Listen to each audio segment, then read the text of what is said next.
Have you not listened to your elders, my friend? I've listened to the elder, but I don't listen to. Okay, you have. Welcome to Right Between the Eyes podcast, a KISS podcast with 3 generations of KISS fans telling you why we love it loud. We've been around for generations, but when you see a little 5-year-old kid in KISS makeup on his dad's shoulders who's wearing KISS makeup next to his father, that stuff, that'll put a lump in your throat. You have to turn around for a second. It gets me. It's music, but it's generational, and it brings families together instead of separates them. Hello, everyone, and welcome to Right Between the Eyes podcast, a KISS podcast with 3 generations of KISS fans telling you why we love it loud. I'm one of your hosts, Rob Myers. Welcome to episode 50, The Road to Rosemont. It's all for you, Gene Simmons. I stole that line from somebody else. You can get a hold of us on all our social media outlets. You can follow us on Twitter at RBTE podcast, or X as the new kids call it. We're on Facebook at facebook.com/Right Between the Eyes podcast. We're on Instagram. You can email into the show at rightbetweentheeyes@gmail.com. And if you're watching on YouTube, hello. And if not, go check out the video version of this show. And you can also buy some merch at virtualmerchbooths.com. Our RBTE Rosemont stuff is still not up yet. They're still working on it. Hopefully by Rosemont, you can wear some Rosemont merch, but go check it out at virtualmerchbooths.com/RBTE podcast. And if you listen on iTunes or any podcatcher, rate and leave that, and we will read your review on the show. Like I said, I'm Rob, and we have one Caruso with us tonight celebrating the 50th anniversary. It's KISS. It's 50 all the way around. The 50th episode of the show. Nick, I can't believe we're here for 50. We got a bunch of our friends here for a Road to Rosemont. I can't think of a better way to celebrate 50 episodes of the show. 50.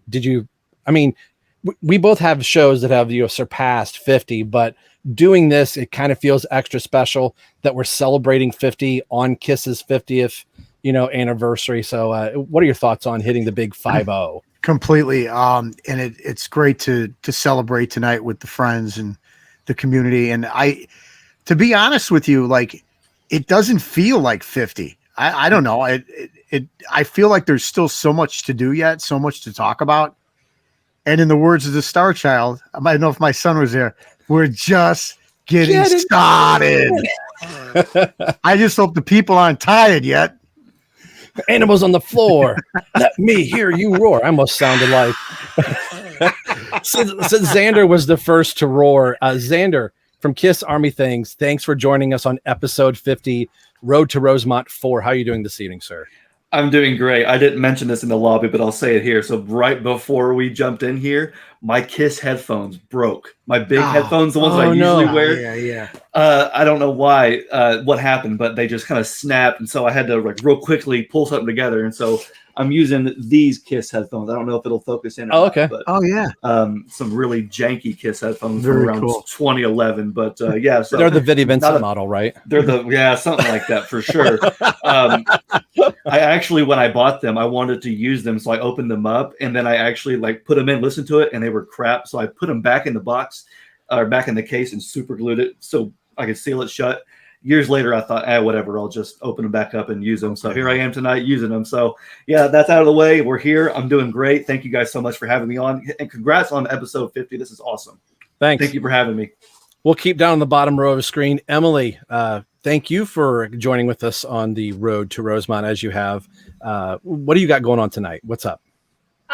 Well, just letting everybody know, I postponed watching Revolutionary Road with my mom, that Kate and Leah reunion movie. I've never seen it. So we're watching that tomorrow night because I really wanted to do this, but it's such an honor to be here and celebrate the 50th episode with you guys and KISS's 50th anniversary year. And this is this doesn't come around every now and again. So you can watch Revolutionary Road anytime, but really cool to be here. Things like this do not happen every day.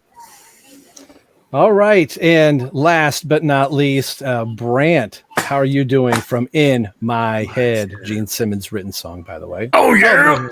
Oh, yeah. Well, all right.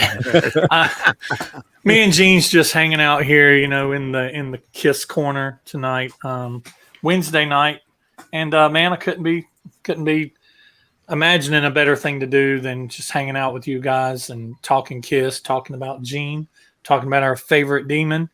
And yeah, congrats on 50 guys, and here's to 500 for you guys. I'm looking forward to seeing your channel grow since I've been kind of affiliated with you, and you guys have let me, kind of hitch along and take the ride along with you, and it's been awesome.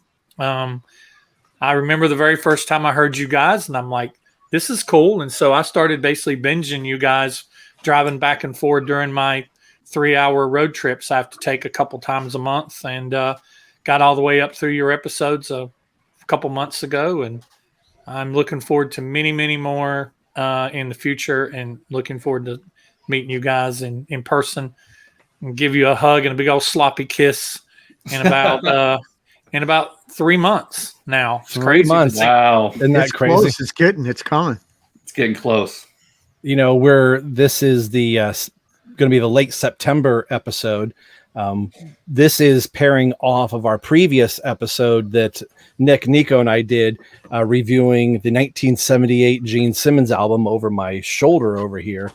So, and there it is right there. So really quick before we get into our featured topic of Gene. So if you haven't figured out, it's all Gene Simmons tonight, which you see a lot of us sporting Gene Simmons wear. There's Gene kind of around all of our room shirts and stuff. Their family jewels, like everybody came prepared tonight. Xander's room is just always prepared. So, By default, yeah. Yeah. So real quick, since Xander's just spoke right there as I'm trying to get all my names. We've got a full room tonight. Full house. Just some quick thoughts on Gene's 78 solo album. Like I said, this is our opening topic here. Yeah, for sure. Gene's, I like it. I like it a lot. Now, over the years, as I become more aware of music and more involved in music, I'm comfortable critiquing Gene's album, but that doesn't take away from the songs on it that I love. I mean, Radioactive, See You Tonight. There's a lot of really good songs on there. I know some people aren't too keen on his cover of When You Wish Upon a Star, which I was, when I first heard it, I thought, well, that is the most undemon-like thing I've ever heard. And then I found out the story behind it. Apparently it was a song that meant a lot to him as a kid, being an immigrant coming to America. And so that, I think, makes a little more sense. And you kind of realize that album isn't about being the demon, it's about being Gene. And that album is totally 100% Gene. And so I'm not sure where it ranks on of the 4 favorites, but I do like it. And because it is September, I think it's time I listen to it again here pretty soon. So I'm gonna have to do that here pretty soon. But yeah, I love it. Emily, what are your thoughts on Gene's 78 solo album? I don't ever want to hear Gene be boxed up as the rock and roll guy who spits fire, who breathes fire and spits blood and everything, because you listen to that album and you realize Gene is a true musician. He can make any song in almost any genre. He can cover Disney. He can make a Beatles-esque song. He can be more Kiss with something like Radioactive. He is a true musician, I think, and that proves it. Cool. Thanks. Brant, Gene. Well, I made me some bullet points because I wanted to be concise and quick. But I will say that there's not a song on Gene's album that I don't like. There are songs that I like in different degrees. There are songs that I truly love, like See You Tonight, I love. Always Near You, I love. Man of a Thousand Faces, Mr. Make Believe. Mr. Make Believe is probably my favorite song on Gene's album. It shows such a tender side of Gene. And I mean, that opening line, this time I'll try to get it right. I mean, it's such a tender side of the demon where he lifts his wing up and you see that sweet meat under his wing, and, even when You Wish Upon a Star, I mean, would I have maybe wanted him to include that if I was the producer? I don't know. I mean, it is him. It is who Gene is. All of these is who Gene is. So I've got my bullet points here. Number 1, I really like it. It's probably my 3rd favorite solo album. But it's real hard for me to differentiate the difference between Gene and Peter's. like it is hard for me to differentiate the difference between Ace and Paul's. It all kinds of depends on my mood. That's fair. I love that Gene followed his heart and his ego when he made this over the top album that he did. I agree with Xander. You stole my note. It is very much typical Gene. It is a Gene Simmons album. I like that Gene played a lot of guitars on it, and he experimented with a lot of different his vocals. I do wish he would have played more, if not all of the bass. He doesn't play very much bass on the album, but he was wanting to do something a little different. I'd like to hear what Gene would have done on some of these, because Gene, I know we're going to talk about something about Gene later but Gene does not get the he's very underestimated when it comes to his bass playing. He's a very good bassist, and he doesn't get a lot of credit for that. I wish the substance of the songs had been focused on more. The riffs are there, but the lyrics on some of the songs are thin. And then he falls into this very much pattern of verse, chorus, solo, and then the chorus a million times to fade out. And it makes me wonder and question, would it have been better to have an album with 10 tracks like Deuce, God of Thunder, Watching You, She, Calling Dr. Love, Ladies Room, but it does have hints of Gene that we saw on previous albums, like songs like Going Blind, Great Expectations, Sweet Pain. When you hear those songs from Gene on previous albums, you get a little hint of some of the stuff that you hear on Gene's album. It was always there for Gene to be able to make a song like Mr. Make Believe. And a lot of these were older songs, and some were demos from Rock and Roll Over and even back to Destroyer, and some even older songs. You know how Gene is; he doesn't throw anything away. So no. I really like this album. I know when the three of us, Nick's already smiling. When the three of us reviewed this album, we have some strong opinions on this album. It starts off very strong, and we just kind of felt like it just took a long gradual nosedive. There's moments in it, but I think Mr. Make Believe, I think the three of us tore that song up. Oh my gosh. Oh man. Yeah, you guys are not going to be That's happy. it. I'm done. Bye. I'm out. You're not going to be happy when you hear that, Oh man. But I guess, Rob, we should save ours though, right? We don't need to. Yeah. That's fine though. That's perfect. That's awesome. It would be interesting to bring it up here though, because again, it's the great thing about being a fan of Kiss. How we're all like in a community and we all get along, but you don't necessarily have to agree or see eye to eye on certain things. And that's what's great about it when you think about it. Exactly. So. Yeah. All right. Let me do something real quick here. I'm just going to pause it, edit this out. Okay. So I'm going to read a little thing for Gene, and then we'll move on to Gene as a person. 3, 2, 1. So I'm getting this from a trusty, reliable source. Of course, it's Wikipedia, but a nice short little synopsis here. It says Gene Simmons is an American musician known by his stage persona, The Demon. He is the bassist and co-lead singer of the hard rock band Kiss, which he co-founded with Paul Stanley, Ace Frehley, Peter Criss. In the early 1970s, Simmons was inducted into the Rock and Roll Hall of Fame in 2014 and is a member of Kiss, like it said. So, nothing really earth-shaking and groundbreaking right there. But, I mean, to know that he was, I think I left out his birth, which he just had a birthday recently. He's 74 years young, August 25th, 1949, born in Israel. And then we were I think everybody's kind of said the same thing about When You Wish Upon a Star. We're like, I don't know, that's the last song you're going to put on your solo album. But hearing Gene talk about it, he has so much reverence and so much passion of what that song and just that idea of little Jiminy Cricket singing that meant to him. You go like, this big bad demon is brought to his knees by, a little cricket, which I think says a lot about Gene's character. So 2 questions.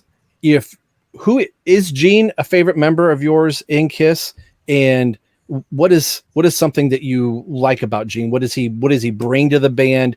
Could Kiss have survived if Ace and Peter, let's see, like if Ace had stayed and Gene and Peter had left, could Kiss have survived without Gene Simmons? Brant's shaking his head. Let's start with Brant. No, I don't think that if Gene would have been say Peter would have left first and then Gene would have left. I don't think the band could have survived. I think Paul would have tried, because if Gene wanted to go do something, or say him and Paul didn't get along anymore and they wanted to split, I think Paul would have tried to keep going just because that's who he is. And Kiss would have probably stayed on for a while. But I think it would have been forever changed just because Gene and Paul are such charismatic. Gene and Paul are a whole lot more charismatic than Ace and Peter were.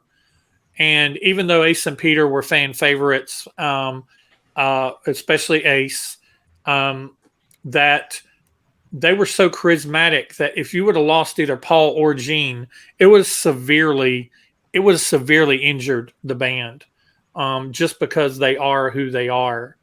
And I don't think it would have been Paul would have attempted, but I don't think it would have been very long going. As far as, is Gene my favorite member of the band? I mean, yes and no. The one that I kind of gravitate towards the most used to be Peter, and then it became Ace. But I really like Gene. Gene is probably tied with my favorite member of the band with Ace, and maybe some days is a little more.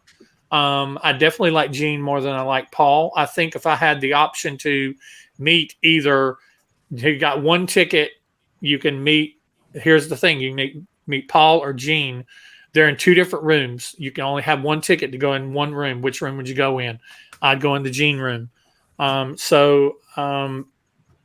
I think I like Gene as a person from what I know. I think one thing I like about Gene is he's very patriotic. He's very much an American. He loves his country. He loves the military. He loves his troops. He goes and does things for troops, and him and Paul both do things for troops with like Rock and Brews and things like that. So yeah, I really like Gene. Well, I want to throw a curveball here. And since I kind of stole the name from another podcast, I think it's only fair to invite this gentleman, ladies and gentlemen, surprise for everybody on the panel, from It's All For You Demon. Let's please welcome Rick. Yay! Hey! Surprise! Hey, that's a good surprise. That's awesome. Sorry it took me so long. Old man and computer issues. I hear you. I can identify with that, please. So with Rick being on here, I'm going to do what Kiss Army Things does. I'm going to pop my new Kiss Cola, which I've never had for the first time. Is that the money bags? That's the money bag. Went all the way to Cincinnati to get this on a trip. But Wow. Since Rick entered the screen here, since your channel's called It's All For You Demon, and thank you for celebrating 50 episodes with us on the Gene Simmons show. Thank you for having me. When I knew that we were going to do this Gene episode, I thought, I got to try and get Rick. I didn't say anything to Nick or Nico, and I didn't know, with Brant co-authoring this with me, I thought, if I have to invite everybody the right way, so you hide below the screen in case Brant doesn't have his screen up there. But I didn't see him. Honestly, I didn't see him. I'm in the studio, back in studio like you are, but I did not see him. You did very good, my friend. Nice. So for you, I wanted to ask you about your channel. Obviously, that's a tip of the hat to Gene. Is Gene your favorite member? And if so, or any of them not, what does Gene Simmons mean to you in Kiss? Actually, it's Paul. Paul's my favorite member, but Gene is kind of the soul of me as a Kiss fan. I got into Kiss right around the same time you did, late 80s. And that was the big era of Gene being Tony Robbins. and you Mhm. you can do anything you want, you can be anything you want, believe in yourself. And I bought into that hook, line, and sinker, and I still do. I thank the man every day. Um, any cool thing I attempt to do in my life, I think it's because of Gene. So he although Paul's my favorite, Gene is very, very much my kind of like my Rod Serling in a way. Nice. Xander, what's a Gene for you? Well, I think I'm with Rick. Paul's definitely my favorite, but Gene definitely means a lot to the band. You were asking a little bit ago, if Peter or Ace were to have left, or if Gene were to have left instead of Peter and Ace, would Kiss have survived? And the answer is no. I think if Gene had left and you lost the demon makeup, I mean, you're losing the visual aspect of Kiss. I mean, Paul's even said that he may be the voice, but Gene has always been the face. And he and Paul collectively together have always been a creative driving force. And so whether whether or not you like what they do, they've always done it together and they've always stayed together. And so losing either one of them, you're losing a big part of Kiss. So I do feel like as a Kiss fan, we're constantly defending Gene because the outside Kiss fan people, they have one idea of Gene. And then those of us that are familiar with Gene's career and him as a person, we have a completely different aspect of Gene. And so, we're constantly trying to get people to see the real Gene, which, like Brant said, is very charitable. He's very patriotic. He loves the troops and loves his country. He loves his family. And he loves his band members. And so he's always been a loving guy. And I think that he, sometimes does get a bad rep. Obviously, if you want Gene to give you a good headline, he'll give you a good headline. But when it comes down to it, when the cameras are off and when the lights are down and it's just him as a person, I mean, I think he's proven himself, especially in the last 10, 15 years, to have grown up a lot. And he's very much a influence in my life. And when I think about who I want to model my life after, and when I look at the success of the people who've influenced me, Gene is somebody that I look up to and I want to follow in his footsteps in terms of his mindset, his work ethic, and those kind of things. So yeah, I love Gene a lot. Nice. Emily.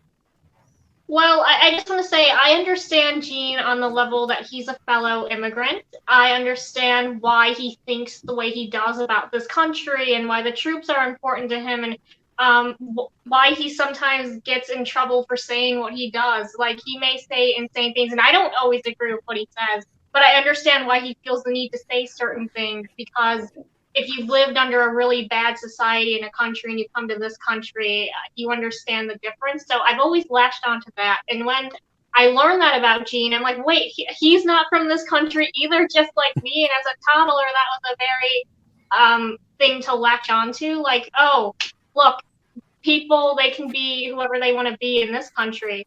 So, but I don't dislike Gene at all. I don't agree with everything he does or says or the way he's lived his life sometimes, but I think he is integral to the band. Kiss would not have made it had Gene left. I think he would have been successful no matter what, but I think the band Kiss as we know it would have fallen apart. But no matter what he did in the 80s, it was still a part of his life, even if it was on the back burner. So I think Gene is very important, and just understanding him as a person. I mean, his birthday is very close to mine, so that was always a cool thing. So I understand Gene on a level, and like when he latches on to like how important his mother is because his father walked out on him. I had both my biological parents walk out on me, so I understand that why he feels the way he does. So I understand Gene on a certain level like that. Wow. Nice. Nick. Historically, Gene was probably my least favorite member back when I started watching the group in 75 or 76. It was always Paul musically. I've always gravitated towards his songs and him as a performer, and then it was Ace and Peter. But I do agree that there would be no Kiss without Gene, because his image is it's the global image of Kiss. Mm-hmm. And as a performer on stage, what he does with the blood and the fire, his hulking figure, the flicking of the tongue, it's really the epitome of kind of like what the public sees. So there would be no Kiss. Kiss would not have continued on anywhere near the degree that they are today if Gene had left. as far as Gene as the person is concerned, I fell in love with him when I watched Family Jewels. That was a show that, for the first time, like my wife and daughter, even Nico didn't watch that. That was a show that we watched regularly, and all the hysterics of Gene and the arrogance and all that, you could kind of cut through all that BS when you were watching that show, and you could just see what a beautiful family man he is, and the love that he has for his son and his daughter, and for Shannon. I know there was that joke, it took them forever to get married, and we all know about Gene. And while I do think he was a very promiscuous young man, I do believe some of that was hype. And so seeing that from that aspect, seeing the business side of him, that's where I feel like I really got to know Gene and understand him on a much more personal level than we ever did before. Mm-hmm. And I agree with you, Emily. There's a lot of things that Gene says and does that I don't necessarily agree with, but that's like everybody that we, you take a look at our athletes, our movie stars, other people. It's like, you kind of have to like compartmentalize that stuff a little bit. And listen, at the end of the day, let's be honest, all these guys are pretty decent guys. I mean, some have had their drug battles or whatever, but Gene's been pretty much a good guy. Mm-hmm. He's been a charitable guy. He loves America. His mom, he came over here with his mom. And I love that. We're lucky we were born here. We were raised here. My parents were born and raised here. My grandparents were born and raised here. So I don't have those kind of stories. We're spoiled. We wake up every day in the greatest country in the world. So Gene Simmons to me has grown. My love for him has grown, but it still doesn't mean he's my favorite member of Kiss. I don't think that has changed, but as a person, he's definitely grown on me. For me, I mean, all this Eric Singer stuff around me, you know who my favorite is, but being a drummer, the next member that I lock in with is just Gene and his bass playing. He is very underrated as a bass player and really has that mentality of, I'm going to play for the song. He could pull out all kinds of crazy licks, and he does when the song calls for it. And where I really realized what a great bass player was watching him on the MTV Unplugged and hearing what he was doing with an acoustic bass. And I went, wow, I was not giving Gene enough credit. And even, See You Tonight on a solo album, I'm like, man, what a snoozer of a song that is. And that was usually a skip for me, but I found a whole new appreciation after MTV Unplugged. I went back to that album and listened to it, and I was like, I can hear it. And where Gene and Paul were always like, you can have a great song, but if it's not played well on an acoustic guitar, then it's just a crappy song. So I've always had that in my mind. And all of Kiss's songs, for the most part, you can envision it as an acoustic piece and go, I can see where Gene probably wrote these on acoustic guitar and brought them in. So it really makes me appreciate that. So what we're going to do now is, since I said Gene being an underrated bass player, I thought, what a cool topic. We love to do the 9 on this show. So I gave homework assignments to everyone like I love to do. We each picked the 9 underrated Gene Simmons songs. So that doesn't mean Deuce. That doesn't mean God of Thunder. And, somebody could make an argument for Watching You, Nick Caruso. Somebody could probably do that. I kept it off though. There you go. So the songs where you're like, that's a really good Gene track in the 80s. I'm not saying the list had to be the 80s, but when Kiss was leaning into, the Peter Criss and Paul Stanley for chunks of their, songs being released, especially in the 80s, you can listen to some of those albums and go, Gene's got some good stuff on there. So it'll be interesting to see what's on their list. Are we going to have any crossover? So this is the road to Rosemont. We made a quick little pit stop. We're all gathered in Rick's living room, and we're all going to sit around, grab a bite to eat, talk about our favorite Gene Simmons songs, and we'll get back in the car. And then, Rick, I didn't even get a chance to say this to you. You're not going to Rosemont. You're going somewhere else, are you not? Correct. Yeah, hopefully. I mean, I'm scared about these shows. They're so late in the year and all the stuff that's brewing up. But yeah, we're going to New York. That's amazing. That'll be amazing. So if you're not watching It's All For You, Demon, shame on you. And B, I can't wait to watch that show after the New York show. That's going to be it'll be an amazing episode for sure. So you guys are gonna have a blast, though. I mean, that the pack all together at one place, that's amazing. So hats off to you guys for doing that. And one little thing on Rosemont before we get into this, Xander, I got a comment or reach out from Randall.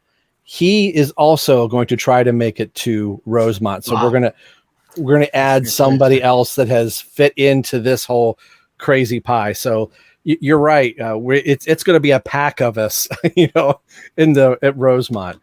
So we'll be right back in just a minute with the 9 Gene Simmons Underrated Songs. Welcome to the 9. You may only choose 9 songs to move forward. No more, no less. The 9 is here. All right, here we go. So let's start with somebody that has Gene Simmons in the title of their show. We're going to go with Rick.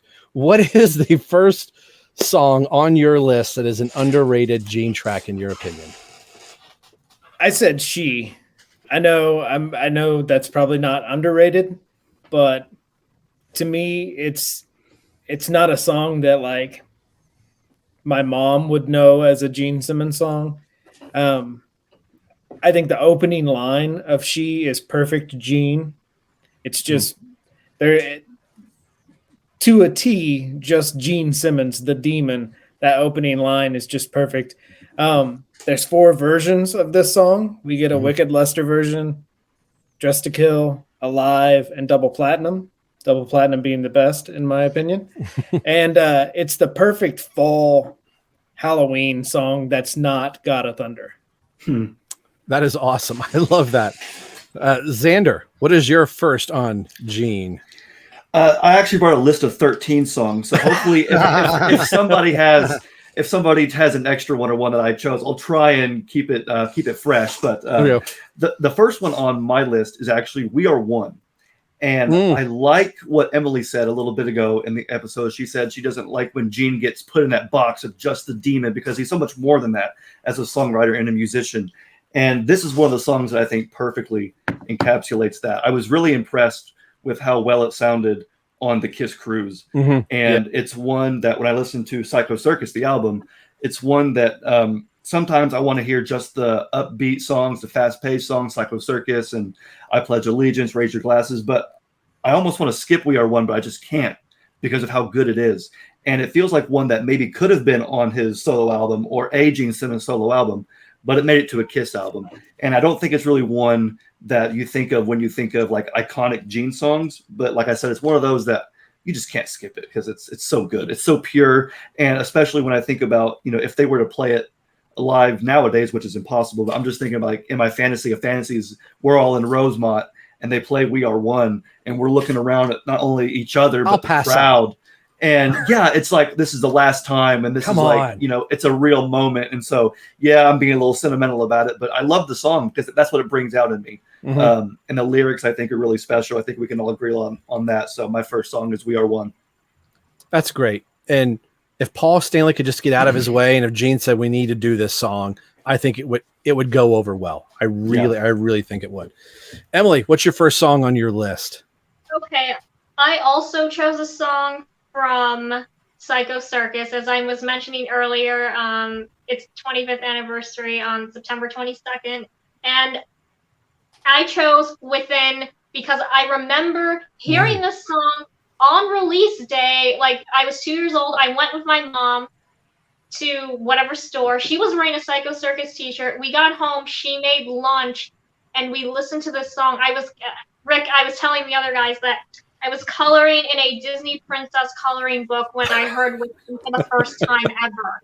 And it just has always stuck with me. And then watching it live on TV on Halloween 98 on TV, I thought the intro was just so interesting, even though I know that has nothing to do with Gene or anybody.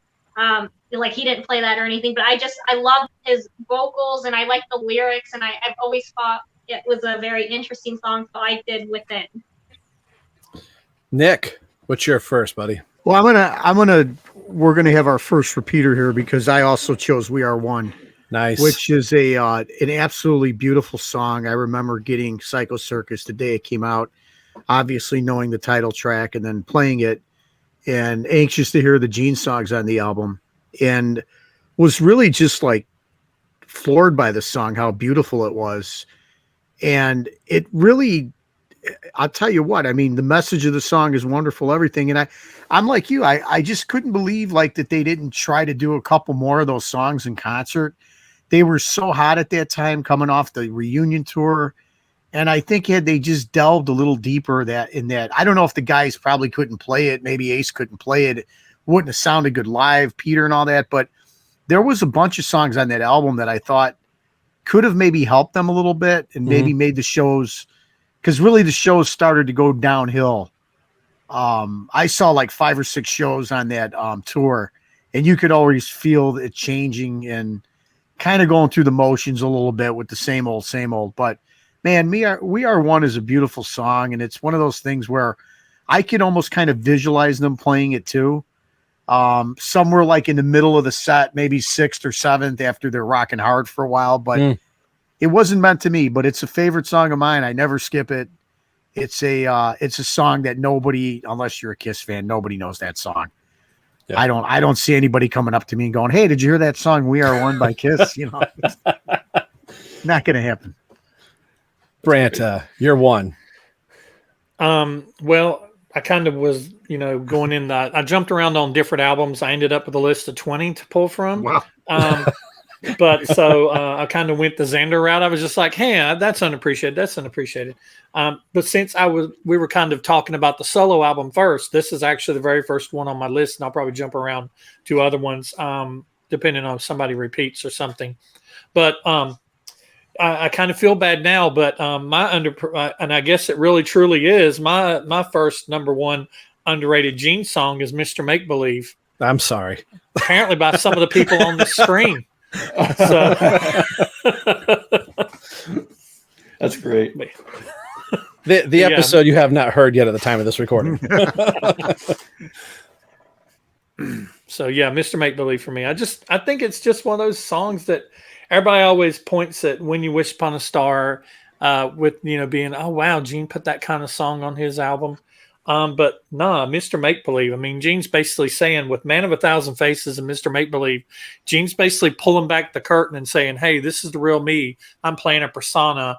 I'm being the person that I grew up watching. Lon Chaney being the vampire. Started off as the vampire before he was the demon, and so he's just kind of pulling back the curtain a little bit and saying, "This is who I really am. Behind all this, this is who I am." I'm the Man of a Thousand Faces, and I'm Mr. Make Believe.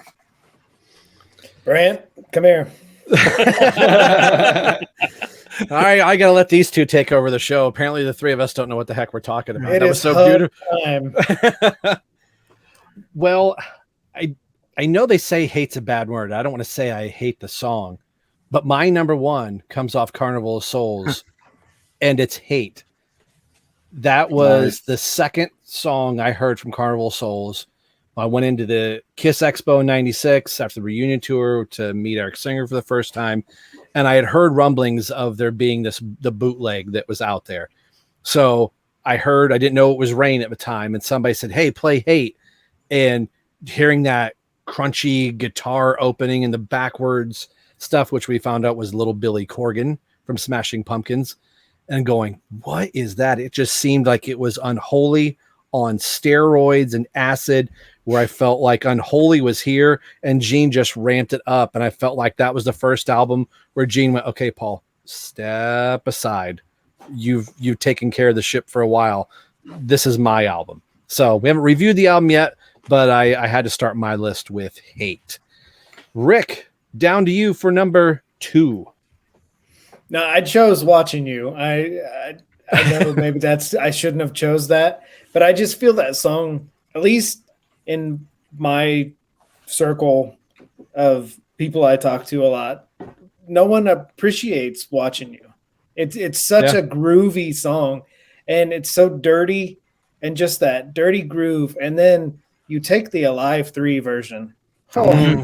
My goodness. Yeah. That I is, extend my hands up 'cause that is my all-time favorite version of my all-time favorite Gene song. it by it far. is a Live 3 version is almost like a perfect metal song.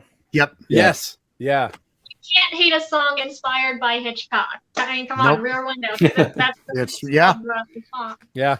Yeah. Me and Xander did a video last night, and Xander wasn't watching you. The one that we said is the forgotten classic. It's the song that used to be a classic that has been forgotten. It and She both are the classics. These used to be staples, and it is horrible that they have been forgotten by the current in the current tour. They've been forgotten. That'd be a great one for them to pull on. It's not relying on Paul for anything. Nothing against Paul, but that just gives Gene another down and dirty song to do. So keep say yeah in the set list. It's okay. Xander, where are we at? So for my second one, I chose Lonely is the Hunter. This is a gem off of Animalize. Song, yeah. And I feel like, Gene's 80s material is notorious for being even weaker than some of the weak 70s stuff he brought to the table. And so we kind of get in this thing of like hating on Gene in the 80s, but Lonely is the Hunter is one of my favorite 80s Gene tracks. And I know Animalize is a short album, but that to me is a standout song. And it's not like overly complicated, but it's so fun, that riff. And then as a drummer, again, nothing overly complicated, but it's just one of those fun songs to air drum. So it's not really one you're going to hear talked about a lot, but it's one that, it's a non-skip for me. I love Lonely is the Hunter from Animalize. Nice pull. Emily, you're number 2. Okay, well, I'm going to repeat with you because I also chose Hate. It's just such a great song. And I remember hearing it when I was little, not really knowing like who this was or what it was. But as I've gotten older, I think I've appreciated it more, definitely. And it's amazing. Yeah, great. Nick, number 2. I'm going to go back to the classic, my son's favorite album, Rock and Roll Over. And when I was very young, it was the Don Kirshner's rock concert, and they had the 3 videos. I think it was I Want You, Hard Luck Woman, and Love 'Em and Leave 'Em. And Love 'Em, Leave 'Em is just such a fun, it's like the little brother, I guess, to Calling Dr. Love or whatnot. And watching that as a 10, 12-year-old and never understanding again, it clearly was Gene's persona. And the fact that they never played it live. And I just like the groove of it. It's another kind of dirty song, but it's fun. And I just it's just such a missed opportunity. I don't think they ever did play it live, right? I think at like a casino somewhere, and it might have been acoustic. But Love 'Em, Leave 'Em? Love 'Em, Leave 'Em. Kiss Cruise. It was their opener on one of the last Kiss Cruises. But they should have played that back in the 70s. They should have definitely. On the 90s convention show? Probably. Yeah, possibly. Yeah, possibly. Yeah. But I love 'Em, Leave 'Em. That's just classic Gene to me. Dr. Love 'Em, Leave 'Em. Just do it, Gene. Absolutely. Brant, number 2. So I just want to mention that I did have Hate. It's further down on my list, so I won't be mentioning that one. But my next one on my number 2 on my list is I'm going to come to something a little more recent, and I'm going to go to Monster, and I'm going to pull The Devil Is Me. The Devil Is Me. Such a great song that never gets any love. I mean, Monster don't get a lot of love by some of the older Kiss fans anyway. But it's it's not my favorite album when it comes to between Sonic Boom and Monster, but it does have some good songs on it. And Devil Is Me is phenomenal off of that album. Well, number 2 for me comes off one of Rick's favorite. Gene just needs a little charisma. I love that track. Aside from getting Hot in the Shade in December of '89, somebody in my art class said, "Hey, let me make you some good Kiss stuff." So now looking all these years, he must not have loved one of my favorite albums. But the first song he put on that was Charisma. And I remember thinking, whoa, how cool was that? Then he had 4 solo songs. But yeah, outside from Hot in the Shade, Charisma was the first, old school Kiss song I heard. So I've loved that song till this day. All right, Rick, number 3. I went Journey of 1,000 Years. Oh, another good tune. Wow. That is like that's my like dream big song, or like if I'm ever having a hard time like at work or whatever and I just feel lost, that's the song I'll put on to kind of like make me realize what my soul is here to do. The build up of that pre-chorus is beautiful. The tie back to Psycho Circus musically is Yes. wonderful. Musically, it's almost like an Elder song. And Yeah. and with so many drummers on this show, those cymbal crashes at the end are just I beautiful. love that. I just smile every time I hear that. High five. Yeah. Xander, where are we going? How are you going to top Journey? I don't know, man. That was a really good one. If Jeb were here, he would be all over that because that's one of his top 5, top 2, whatever favorite Kiss songs. So that one wouldn't be on my list, but I'll tell you what is Good Girl Gone Bad from Crazy Nights. Daphne is a huge fan of Crazy Nights, and so this is one that I've really gotten used to hearing over the years, and nothing else really to say about it other than it's one that I love to sing. I love to hear it in the car especially. And so, yeah, I chose Good Girl Gone Bad. Nice. Emily, number 3. Yes. Okay, I chose Naked City. I just think it's a great song. Nice. Such a good song. Kind of different for Gene, but like I just like the way he sings it. And when I was little, I really didn't listen to it that much. It's one that I've come to as an adult to like it more than I did when I was little. Nice. Good pull. That was on my original list, but Charisma won out. Nick, number 3. I think when I got to I'm not going to save like this we repeat, but Journey of 1,000 Years is like, it probably would be like it's probably number 1 on the list, but there's no reason to save it. But it's just such a powerful, moving, beautiful song that the minute I heard it, it is my favorite song off Psycho Circus. Obviously they would never play that live, but it's such a haunting track. It's very emotional. I agree with you, Rick. It's like, it's something that when I hear it, I stop. It's not one of those things that just plays in the background. I kind of take my time and listen to it. I love the callback, the guitar to Psycho Circus on it. And there's so much musically going on in the song. It's very deep and profound. And I just love that song. I mean, nobody knows that song, but us Kiss nerds, but it's terrific. It's one of the best things Gene ever done. Phenomenal. Buddy, Brant, where are we at? Number 3. I think you're muted. You're muted, buddy. Thought I hit it. I had a sneeze coming up a minute ago. That's right. Let's see.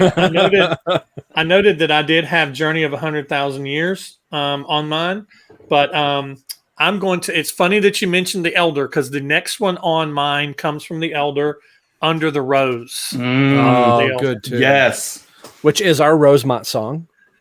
If you listen to the audio version, I have it going underneath. So. See, Rosemont. I went back and forth. I know that I'm not going to get around to all 20 of mine, but I wanted to pull something off the Elder because I just feel like the Elder itself is a underappreciated album. And so I went back and forth between Only You and Under the Rose, and I ended up picking Under the Rose. Awesome. But I mean, then you even got songs like Mr. Blackwell. I mean, Gene's got so many good songs on the Elder. So yeah, Under the Rose for me. And each one is as different in the next, but it's somehow Gene is, as far as an 80s album, that is his most consistent as far as his thought process from song to song, I think.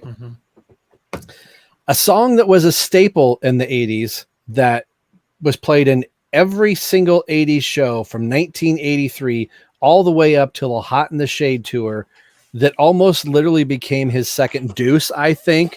And it fits like a glove. Yep. I still say they could pull that song out, and I think it could work.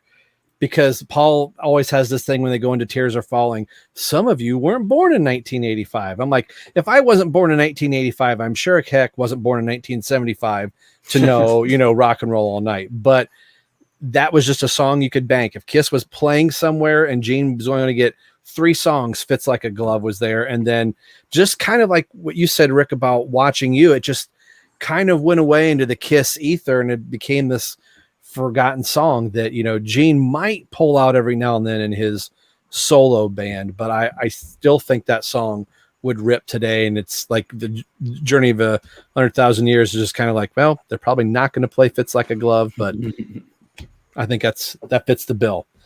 All right, we move to number 4. Rick, how about 4?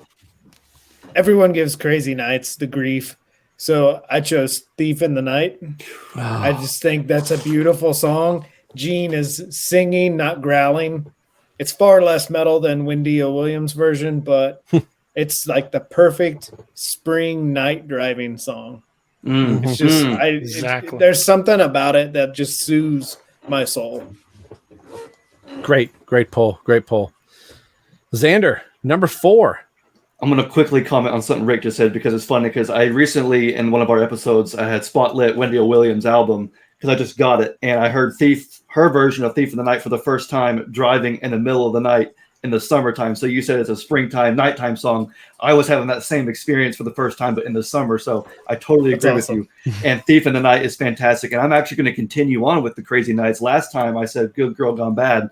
This time I'm going to say Hell or High Water because kind of for the same reason. He's not growling, he's singing. And I love the I'm gonna love you. And in the background, come hell or high water. Just those vocal melodies I think are so special. And you don't hear those you hear a lot of melodic vocals in Kiss songs, but that song in particular, I love that call and response. And so I wanted to include Hell or High Water because, again, Crazy Nights does take a lot of heat from some fans. It is far less heavy than some of their other albums, but there's a lot of material on it that is solid. And this is that episode to kind of take a chance to look at that, especially Gene's songs. So I think it's great that we have 3 of Gene's songs from that album already on this list. So there you go.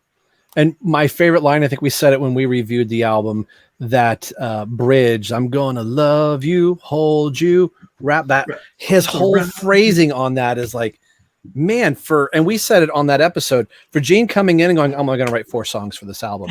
And they're all 4 killer, where you can kind of go, all right, well, Paul, my way. I mean, I love a lot of Paul's stuff, but Gene came in, did what he needed to do, and went out to a movie set where, Gene's phoning it in. Gene showed up, did what he needed to do, and got out. So that was great good. Paul.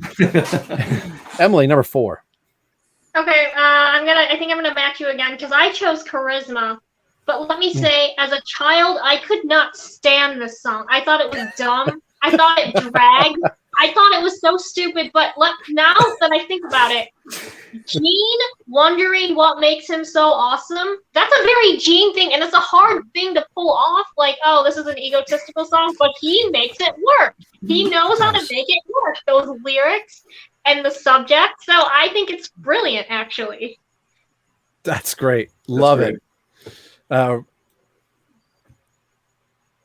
losing my whole train. Nick, geez, I'm like Rick, Nick. I didn't think this through. Okay, Nick. once again, it seems like I'm always following somebody chooses, but Hell or High Water it's such a great song. When we reviewed the album, I think I had it as like one of my favorite, like the top 2 or 3 songs on it. It's just a rocker. It sounds like Kiss. It's Gene at his best. I think we talked about it, Rob, right? How he kind of found himself. Because some of those 80s albums, I always find him to be lacking a little bit with his creativity, and his contributions always seem to be much weaker, and Paul's carrying everything. But Hell or High Water is a really fun, rocking, cool Kiss song. Gene's song, underrated. Yeah. Brant, number 4. Well, a minute ago, you picked Fits Like a Glove. And when I come down to Lick It Up, when I got to Lick It Up, and I was like, okay, let me pick a song off of here. I was split between Fits Like a Glove and another song. So you said Fits Like a Glove, which is great. So since you went in that direction, I'm going to go to Not for the Innocent. Oh, yeah. Nice. I forgot about that one. That's Not for the Innocent. That's an 80s demon song. Oh yeah. Easily. It's an 80s demon song. So, and it's a song that Gene needed. He wasn't real comfortable taking off the makeup, so he needed a song like he needed a song like Fits Like a Glove that established the 80s Gene that we would know to love, come to love, but he also needed him an 80s God of Thunder, and Not for the Innocent was that. Yeah, definitely. As cool as I thought the Creatures of the Night version with Paul doing the trading off the vocals. That was like on a short list of mine, and that was the first time I listened to it in its entirety in a little bit. And I was like, as cool as the Paul thing was, that's a vehicle suited for Gene. I'm glad that didn't go farther into, Creatures, where that was a split vocal. For Mind, I just see a wall of amps and a wall of sound from Monster. I love the heck out of that tune. I would argue that could have opened Monster as an opening track. And it's cool that it got a little bit of love live. It didn't last too long, but there's some great, pro shot stuff in like Buenos Aires and, Chile and different places where they were playing it. So I'm glad that Monster got a little bit of love, past, the first song released from the album. So Wall of Sound. All right. Choice. Number 5, Rick, where are we going? I chose Within also. This is a repeat, but it's just a fantastic demon song to me. And what makes it is that second chorus where he sings the chorus, but then there's the spoken line underneath it. That's beautiful. And if I dare any of us to play that in your basement and you don't turn into making Gene faces and playing the bass, because that's beautiful. Very good. Very good. Love it. All right, Xander, 5. So I'm making an amendment to my list. Brant knocked me out with Not for the Innocent. That one was such a good one. Also, Wall of Sound was a good one too. So I'm actually going to take another one from Lick It Up, and I'm going to put on my list In the Moment and On the Eighth Day, because that one I feel like is not like a sister song to God Gave Rock and Roll to You, but the idea of, and on the eighth day, God created rock and roll. And some of those lyrics, I think, are very emphatic and very, uplifting. And the song itself is kind of a forgotten song, kind of like, Dance All Over Your Face. And some of the other ones off Lick It Up, even Young and Wasted. Fits Like a Glove was the one that was played live throughout the 80s. But I mean, it easily could have been any of those other songs. And I don't know if this is true or not, but the part in and on the eighth day, when it gets to sort of about 2/3 of the way through, that sort of like marching band snare drum, it sounds very similar to what they've added to the end of Black Diamond in the last 5 or 6 years. I don't know if that's actually true or not, but that's what exactly my mind goes to. But and on the eighth day is an underrated Gene song. So I wanted to just in the moment put that on the list, just kind of in the moment. So yeah, there you go.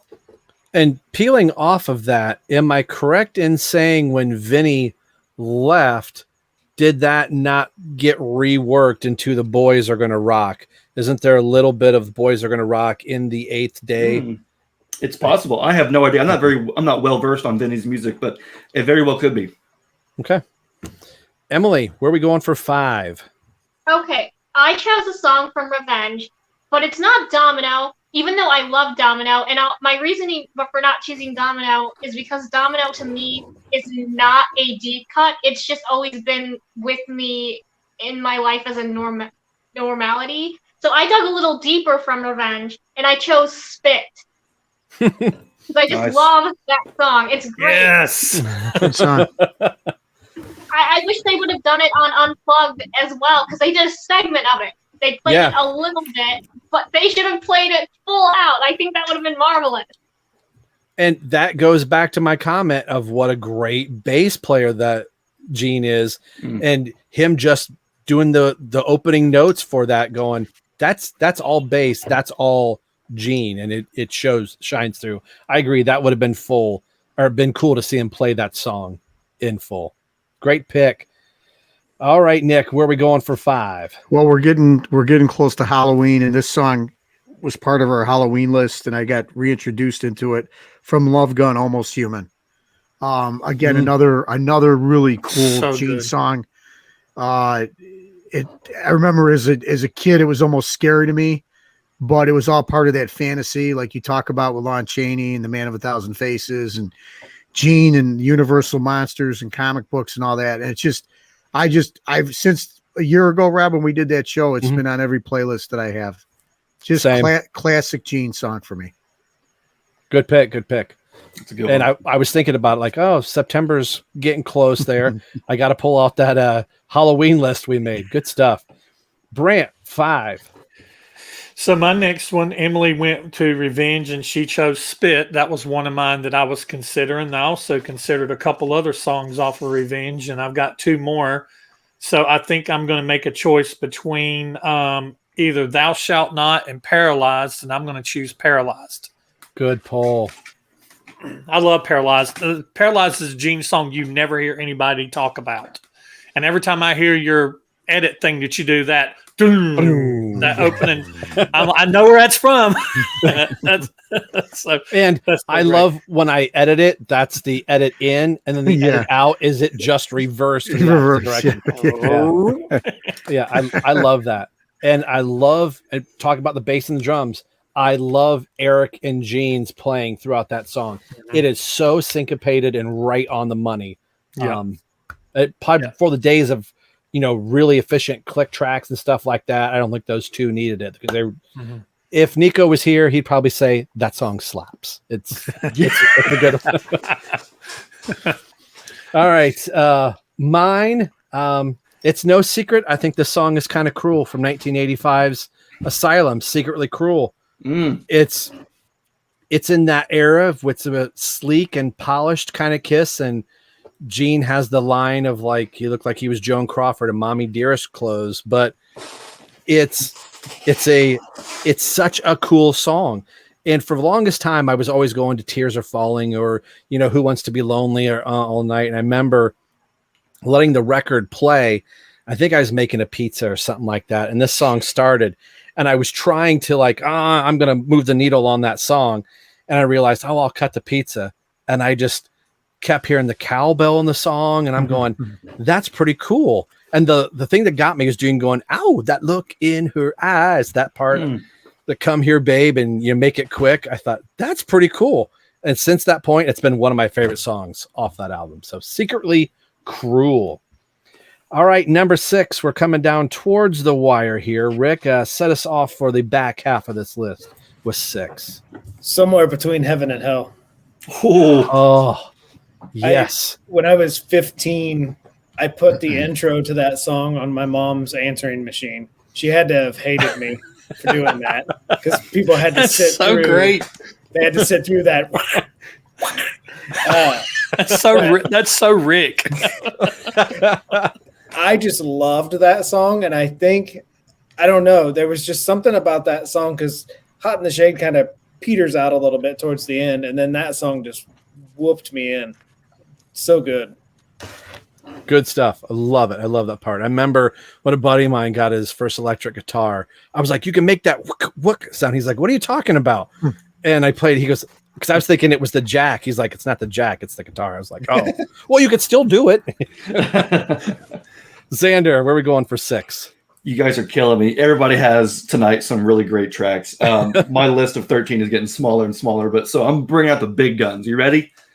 Saint and Sinner from Creatures of the Night. That song I don't think gets enough love, and especially with this Creatures box set. Oh my I have gosh. fallen back in love with that song all over again. There's that classic Eric Carr boom, dun dun dun dun dun. Gene does a lot of ow, like a lot of screaming, and just a lot of things in that song that you don't hear in other Kiss songs. And it's just one that when I listen to it, I always hear something new. I always appreciate it more. But it's not one that you hear off Creatures. It's always War Machine, I Love It Loud, or the title track. So I feel like that one's a forgotten one. So it was one of the first ones I put down on this list was Saint and Sinner. So I'm going with that one. And Rick, you and I are in the same spot to be when we probably heard Creatures for the first time. We heard Creatures of the Night. It went right into Saint and Sinner. And then when they reissued it back out, we got the correct track sequence. To me, I've always thought the album seems unbalanced. Like it needs Saint and Sinner. Like to this day, knowing that, Saint and Sinner's, the next to last song, it feels off. So I'm always much the opinions. I leave that track listing alone. When I did my in my head track for Creatures, I did it wrong because I was using my 85 CD. That's awesome. Right. That's right. I remember that. Yep. I wasn't specific enough, Mr. Rick. Emily, what's your number 6? All right, I went back to look it up as well, and well, not as well, but I went back there, and I chose "Young and Wasted" because I think Gene, that opening verse of "Like a fly to a spider, you're under the spell. It's the game of the liar for those who told the bell." That's like pure poetry, and to know that it's like of Eric's drumming and it's like really, really fast. I like the way that they sing it on the live version better of Animalized Live, but I've always loved Young and Wasted. Same here. Good track. Good track. Number 6, Mr. Caruso. I'm going to slow it down here a little bit. When MTV Unplugged came out, I guess I know I heard it when the solo album came out, but I obviously didn't pay attention to it. But "See You Tonight" is just beautiful. It's So Gene good. at his softest. Talk about a ballad. I mean, yeah, it's very Beatlesque and whatnot, but it's hard to find a prettier Kiss song. And that version is by far the best. It blows away whatever he had on the solo album, and really, really makes that Unplugged whole thing just almost like a perfect set list with what they performed that night. Mm-hmm. Oh, definitely. All right, what do you got, man? Funny thing about that song is he never really says what it is. Never. He never says what it is. I know it's around. I'll see you get it tonight. And he never says what it is. So I'm kind of going with Emily. Emily had picked something off of Lick It Up, and I think earlier that Rob picked Fits Like a Glove off of Lick It Up. But I thought Lick It Up was getting a little bit too much love, so I'm going to swing around to Asylum. See what I did? Through a curveball there. Nice. And talk about poetry. I caught the tail of a hurricane, and I've never been the same. Let me be your queen. Let me be my queen bee. I want your hornet's nest. Yes. Anyway you slice it. Oh, good. Too. Anyway you slice it, so good. It's in a continuation of Fits Like a Glove. It's it's a fun song. Asylum is kind of like a summer album too. If you put it on and listen to it, it has a cool summer feel to it as well. And songs like Anyway You Slice It is just great. The ending of that song is so darn cool, where you get that almost that country turnaround. You're not your mother's little daughter. Yeah. See, that's what I'm talking about. I love it. All right. It's been mentioned, and I don't want to throw it off just because it's been so good. Good Girl Gone Bad from Crazy Nights. It's already been poetically said. I love that song. And that seems like it's a nighttime song. If you had a convertible driving through the city on your way to a club or something like that, I think the song would just fit perfect in that type of a setting. So Good Girl Gone Bad. Number 7, we're down to our final 3. Rick. Two-timer.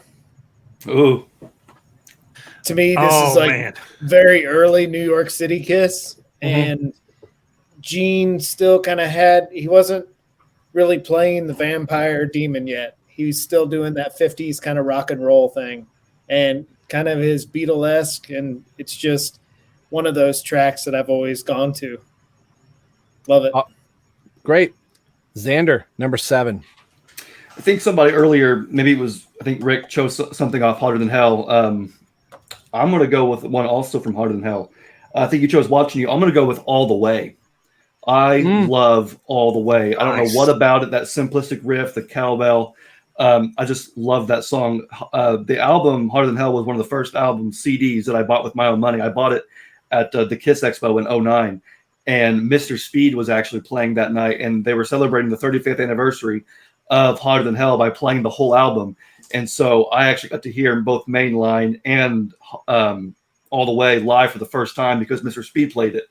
And looking at the album, I already knew the title track, Let Me Go Rock and Roll, got to choose. But All the Way and like Strange Ways and those songs were kind of forgotten classics. And I know that they did play it on the Rock the Nation tour, and they have played it on a couple Kiss cruises. But I thought, man, that is a darn good, underrated Gene song. Like Rick said, very early Kiss, not very sophisticated, but doesn't need to be. I love it. Great. Emily, number 7.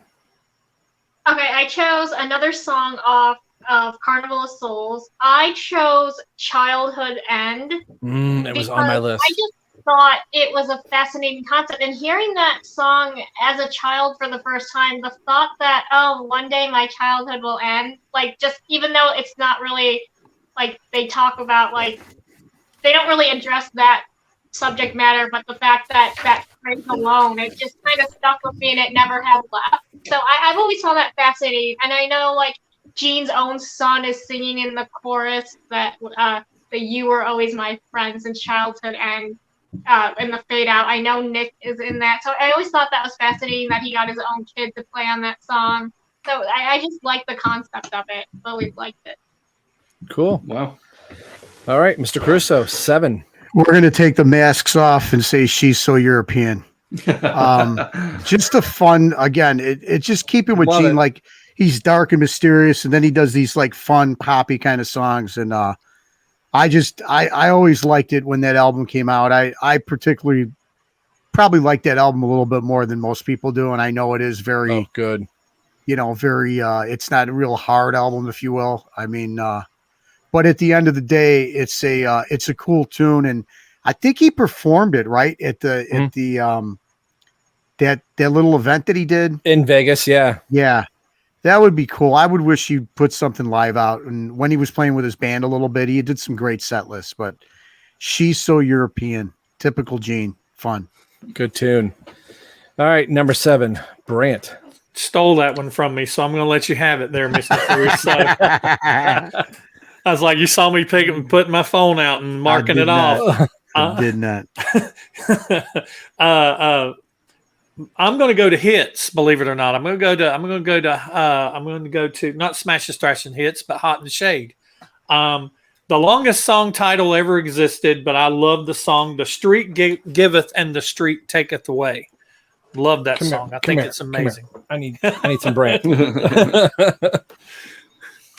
Such a good song. When it breaks into that chorus, man, it's just got that groove to it. Don't be driving because you might get a speeding ticket. It's just a great song. 2 out of 3 ain't going to get you. That's right. I love it. Love it. Number 7, this kind of pairs back into my number 2 and something that Emily said about, only Gene can write from the first person and not sound cheesy. This song is probably more cheesy. Yes, I know nobody's perfect, but maybe I come awfully close from Such Sonic a great Boom. Song.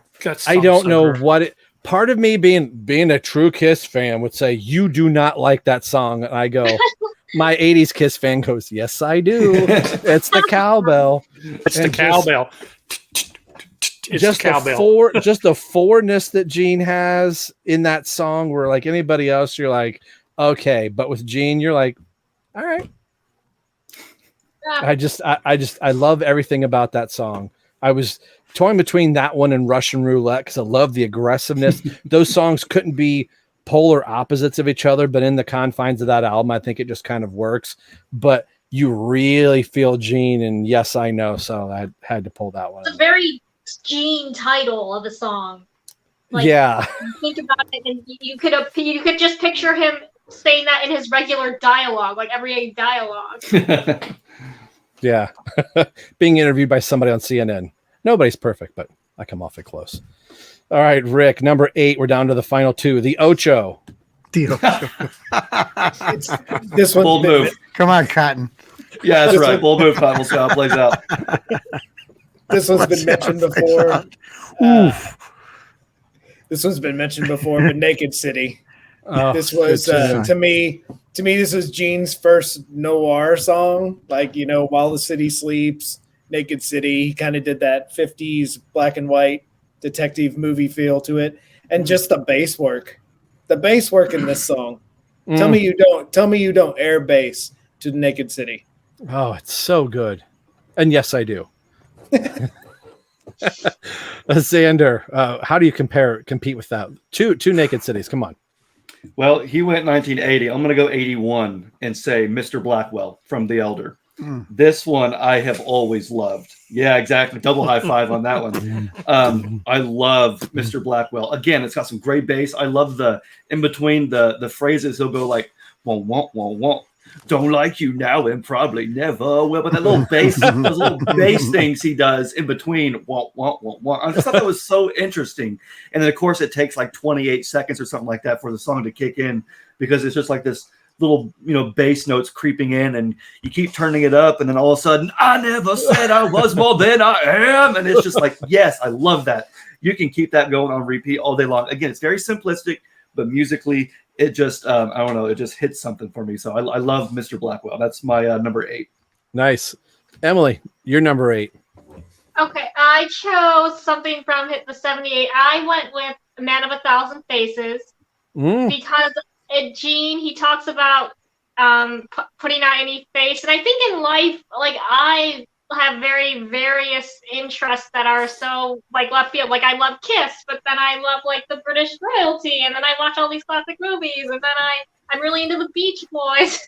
I'm like a Full House nerd, but then I love like 60s fashion and stuff like that. So I think I get the subject matter that you can be all these different things and still be you. So I really like the idea. Nice. I like it. Very well I like said. it. Number 8, Mr. Caruso. Again, this one's been mentioned a few times before, but Psycho Circus Within, just a really hard song. It was great to, I think Gene was so strong on that album. I looked so forward to that album when it came out off the euphoria of the reunion tour. And, with Journey of 1,000 Years and We Are One, and then he's got his real hard, heavy rocker in Within, and I had got to see it live several times. It never disappointed. It was terrific. Ace, I thought Ace was really good, his guitar work in the song, Gene's vocals in the song. So Within is one of those songs that it was cool to experience it new, right? It was new Kiss product technically from the original 4, but it's one of those tracks for me that stands the test of time. Good. Brant, number 8. For my number 8, I'm going to go back to Sonic Boom. I don't know if I've been to Sonic Boom yet, but I'm going to go to Sonic Boom. I think some of us have mentioned songs off of there, but man, you got to recognize I'm alive in the streets, made of fire, made of heat. I'm an animal. And I'm free. And not only is Gene amazing in this song, but the whole band is, man. Yeah. Paul and Tommy playing the notes where they're playing a weird octave off each other, and it just sounds so weird. And Eric with all those freaking triplets that he's playing. Oh yeah. I mean, they're firing on all cylinders on this song, and it's a Modern Demons song off of Sonic Boom. He's got so many fun songs on Sonic Boom, like you mentioned, that I love. But man, Animal is just so great. And unlike a lot of the new Gene Simmons songs that would be put into a tour, those would fall off very quickly. That stayed the entire length of that tour. It never came out, and I was always really impressed. Like, Gene was like, "No, we're playing this every single night," and it stayed. I thought that was ballsy of Gene to do, and I think it actually it worked for that Sonic Boom, and I think it was actually the Hottest Show on Earth tour when it finally came around. Both, yeah. Hey, Rob, you'll like this. When I did my Kiss meet and greet, when they were like the cattle call of getting your pictures taken, they were playing that song off of a boombox, and Eric Singer was like singing this harmony to Gene's vocals, and it was freaking amazing. I was just sitting there with my jaw on the ground just watching it. It was beautiful. Darn, I'm kicking myself. I should have done it way back then when the meet and greets were a lot cheaper. That'd have been cool. That'd have been amazing to hear. The song's already been mentioned, but the longest Kiss title, and I love it. Co-written by Tommy Thayer, "The Street Giveth and Street Taketh Away." I love the acoustic opening of that. It is one of my favorite. It's probably top 3. Hey, man. Oh, love it. Good tune. All right, we are at the 9, as Nico would say. Where are we going to fall on the 9? Let's begin and end with Rick. Where are we at on the 9? Rock and Roll Hell. Emily said earlier that. Come on, man. defining you, I think Rock and Roll Hell is the song that defined us all, because we were all kind of the losers, underdog kids in school. I mean, that's why we became Kiss fans, right? 'Cause Right. we were all nerds.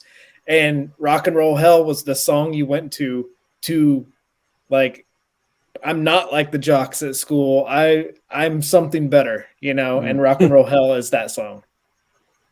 Good tune. Love it. And again, with the Creatures box set, that was another one. You already liked it, but I just fell in love with that song even more with Rock and Roll Hell. So cool. Xander, number 9. So this one, I'm actually also making an amendment. I'm also kind of inserting this into my list. Brant said both Devil Is Me and I'm an Animal. And so I thought, you know what, I'm going to let him have those because that's fantastic. And he's absolutely right. Those are great. My 9 is Larger Than Life from side 4 of Alive 2. Oh, come on, man. It's awesome. And I have, especially this year, because I went back and listened to the Kiss Alive box set. It has Kiss Alive, Alive 2, Alive 3, and Millennium Concert. I listened to all of them. And I think all of them ended up being my Kiss Spotlight on our show. And Larger Than Life, because it's on side 4 of Kiss Alive 2, it's the last several songs, it just kind of gets forgotten. It gets left off. I really do believe that if that had been on, I guess, Love Gun maybe, or maybe if it had been on Dynasty, if Dynasty had been a little bit of a harder album, I think Larger Than Life would have stood the test of time. I think if it had been on Love Gun, it probably would have been in the set list. I think it's just a great song. It's easy to sing. It's easy to play. It's easy to follow along with. And Kiss is always looking for those songs that go over well live in that respect. And Larger Than Life for me has just, I've kind of forgotten it over the years. But this year especially, I went back, I listened to it, and now I just can't get enough of it. So my number 9, Larger Than Life. Great tune. Great tune. I didn't know how to play guitar. I'm learning how to play bass. But I bought the Kulick Brothers DVD where they take you through their songs, and where Bob is playing that song, and my best friend learned that song from watching that. So every now and then when we get together, he just pulls the guitar and hear na na na na na. What a cool lick. I love it. Great choice. Emily, 9. All right, for my number 9, I went kind of off the beaten path. I chose something from Gene's his Asshole album, which I don't know if I can do that. You but edit that out, Rob. You have to edit her out now. Come on now. I'm just kidding. I'm teasing. Good pull. Okay, Go for it. Well, I chose Sweet and Dirty Love because I just thought that was a very interesting song. I wish there was more songs in that style on that album, because like that album, it kind of it just gets kind of too crazy, and it's like, Gene, what were you thinking? But I think that is a very interesting song on the album. Yeah. So I chose that. Good pick. You've got Eric and Bruce on that, and then Weapons of Mass Destruction also. Like those two, like if he had an album focused like that, it would have been like Carnival of Souls Part 2 mixed with a little revenge. But good pull. I like it. All right, Nick, number 9. You're 9. This has been amazing because you could kind of tell the generations where we all kind of got on. And so I'm like the oldest guy here. I got to go back. I can't believe nobody said this. Nobody brought this up yet. Kiss, Keep It Simple, Stupid. I'm the stupid one. Sometimes I like the simple stuff, straight and easy. Rockin' in the USA, side 4 of Alive 2. That side 4, again, I was 12 years old when that came out. So for me, it was like a cornucopia of, I had the live stuff. Then you had these great, I love almost every track on that side 4. But Rockin' in the USA, man, it was just simple. It was melodic. We have our Rocket Ride on there, which is one of our favorite songs by the Space Ace. You know, I love All American Man. It's almost like those 3 songs too fit those guys, like their personalities. You know, Paul being the macho guy, and Ace and Gene with his love of America, and the Beatles, and Rockin' in the USA. So nobody's got it. I was waiting for it somewhere. Good pick. I wasn't even on my radar. It probably should have been. It should have been. Good one. Brant. 9. I'm going back to my very first Kiss album. It was funny that Nick just mentioned going back to our roots and going back to where we came in. Destroyer is where I came in, and I went and I looked at that album and I said, you know, what song is it on here that I feel like is a great song that just doesn't seem to get a lot of love from not even Kiss fans? And what one that I also like that I think is a good song that you know is underappreciated.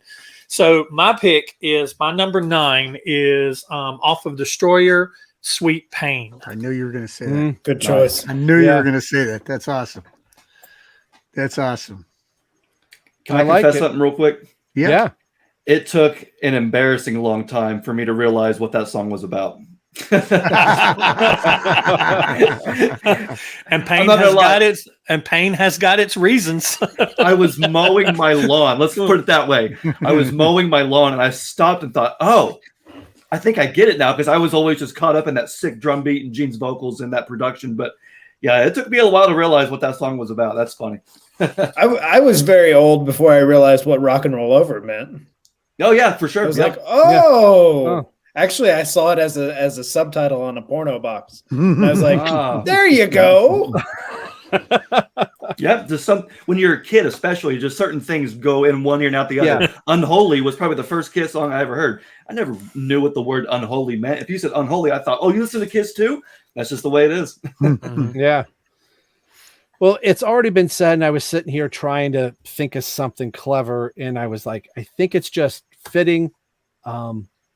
If you would ask me about this album, I would probably say that Raise Your Glasses is my favorite off of Psycho Circus.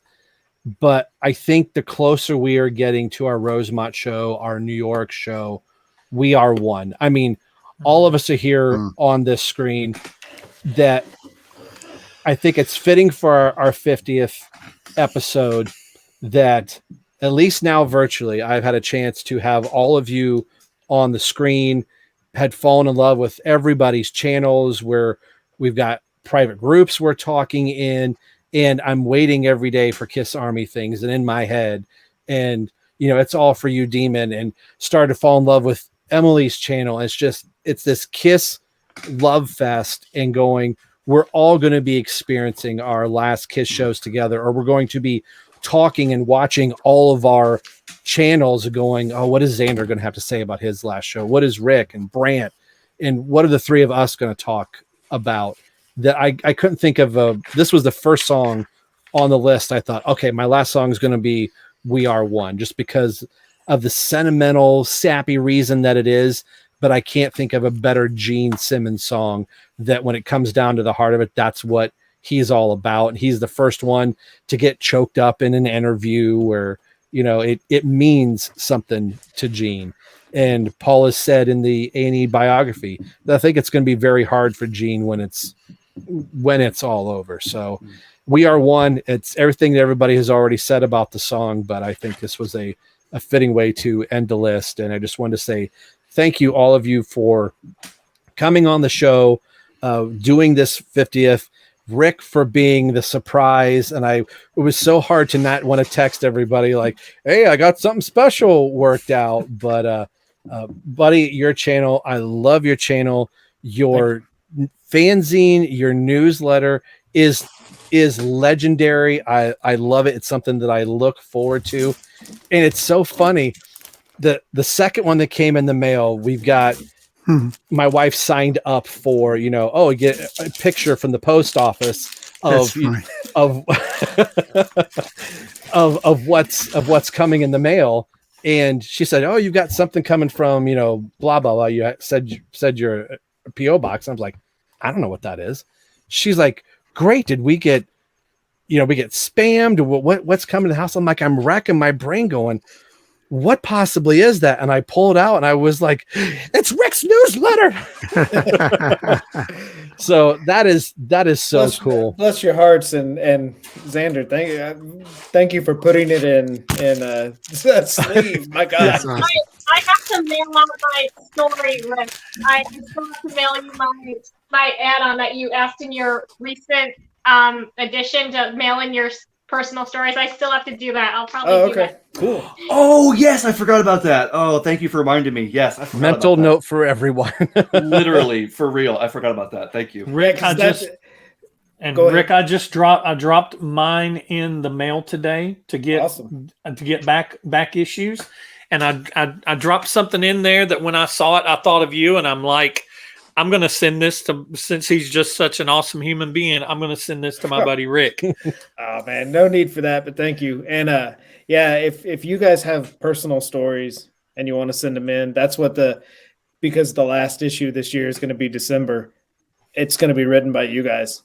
I'm going to have a little intro, but then I'm just copying whatever you write in, sticking it in there, because that to me, that's what this December should be. No, late November for you guys, but man, these last two shows, it's going to be heavy, very heavy, and heavy and cool. Like I just got goosebumps thinking about it. Yeah. I mean, this is our lives, and I don't mean to sound silly, but it's just going to be an emotional roller coaster.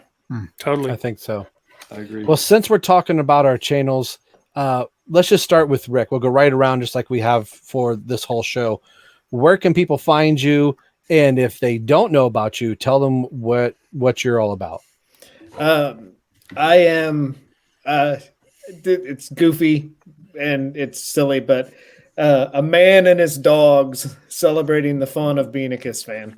I have my dogs in every video, and that's all I talk about is just the fun of being a Kiss fan, the why we love this. I could talk about Kiss every day, all day long, about the silliest stuff. And so that's kind of what my channel is. It's called It's All For You Demon. I'm on YouTube and Instagram. What you have made me start doing, sir, any vinyl that's a color, I get it out and I hold it up to the light, and out loud I say, "Come into the light." I got No. It wasn't a Kiss album this time. I got Seven Dust's brand new album, and it's glow in the dark. My wife's like, "What are you doing?" I'm like, "I'm making it come into the light." And she's like, "You're weird." And then I took this glow in the dark record and I went into the closet and I was like, "It's calling to me." She's like, "Get out of the closet." Yeah. Xander. Follow us, Kiss Army Things, Facebook, Instagram, and YouTube. Like, follow, and subscribe. Emily, where can people see your wonderful show? Okay, so I'm on YouTube under my name, Emily Graziano, and then I'm on Twitter and Instagram at FlapperDame16. I post not just about Kiss on Twitter and Instagram, but just like classic movies and the British royal family and stuff like that. So yeah. Cool. Mr. Caruso, what is your other show, brother? My other show is The Vigilante 1939, which I do with my lovely son, Nico, and our good friend, Nick Zednick. It's all about my other love, comic books, superhero movies, Star Wars, and you know what? It's all related to the Kiss stuff, too. It just all kind of merged in my mind back in the middle 70s. And, of course, Rob, this is the best show that I do here with Right Between the Eyes. This is a lot of fun, let me tell you that. Thank you, brother. Brant, sir, your excellent channel. In My Head channel I am on YouTube and Instagram and Twitter. Just search In My Head channel and you'll find me, and I make videos primarily about Kiss and about whatever else is in my head. Awesome. Like we said at the top of the show, you can follow Right Between the Eyes. We're on audio, podcast, anywhere you can find them. And we're starting to do full YouTube episodes as well. And we're on Facebook, Twitter, Instagram, and the whole lot. This has been a lot of fun. I've not been like doing our first episode. I was just chomping in the bit of all the million things that I wanted to say. And it has been a long 2 weeks getting to this point. And when Rick and I have been texting back and forth, I've just been eager to do this, and I couldn't think of a better way to celebrate 50 episodes with everyone that's on the screen and the friends and everything that has all happened because of all of our podcasts has been great. So thank you for everybody for doing this show on the behalf of Nico, Nick, Emily, Brant, Rick, Xander. I'm Rob, and you've been watching and listening to Right Between the Eyes podcast with a whole lot of generations going to Rosemont and New York. We will see you guys on the next episode. Take care. Peace.